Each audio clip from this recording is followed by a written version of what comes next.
छाओ पंचायत के मुखिया प्रत्याशी अमित सिंह पंडा चुनाव चिन्ह बैगन छाप क्रमांक संख्या 6 सुशील कर्मठ और सहनशील और शिक्षित मुखिया।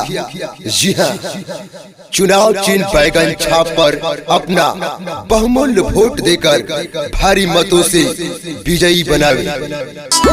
प्रतिमा सिंह जिंदाबाद, प्रतिमा सिंह जिंदाबाद, प्रतिमा सिंह जिंदाबाद, अमित सिंह पंडा जिंदाबाद, अमित सिंह पंडा जिंदाबाद।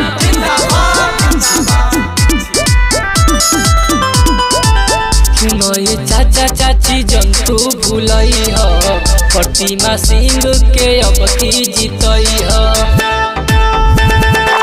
सुनो चाचा चाची जंतु भूलई हो, प्रतिमा सिंह के अब की जीतई हो।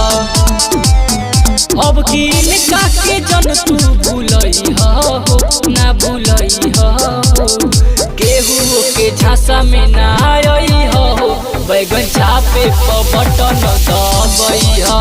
अरे केहू के झांसा में ना आई हो, बैगन छापे पर बटन दबाई हो। बैगन छाप जिंदाबाद, जिंदाबाद, बैगन छाप जिंदाबाद, बैगन छाप जिंदाबाद,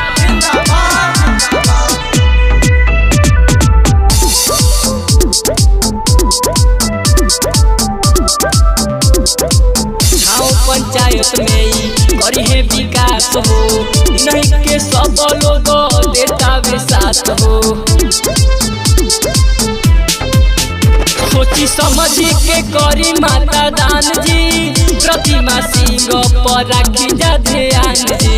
चाची इनके जीता के भाग जगई हो, जगई हो, केहू के झांसा में ना आई हो, बैगन छापे पर बटन दबाई हो।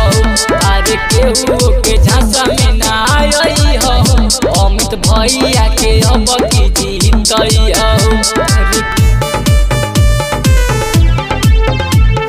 बैगन छाप जिंदाबाद, जिंदाबाद, बैगन छाप जिंदाबाद,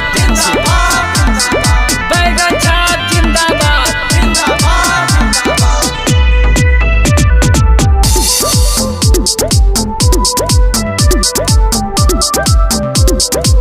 गावी गावी नली गली चमकिए भैया, दे दी आशीर्वाद मांगी परतानी पैया। मिली जुली के करे के बा वोट जी, छाओ पंचायत करेला सपोर्ट जी। अब की जीत के माला बही रही हो, बही रही हो। आज केहू के झांसा में ना आई हो, बैगन छापे पर बटन दबाई हो। अरे केहू के झांसा में ना आई हो, पंडा भैया के अब की जीतई हो।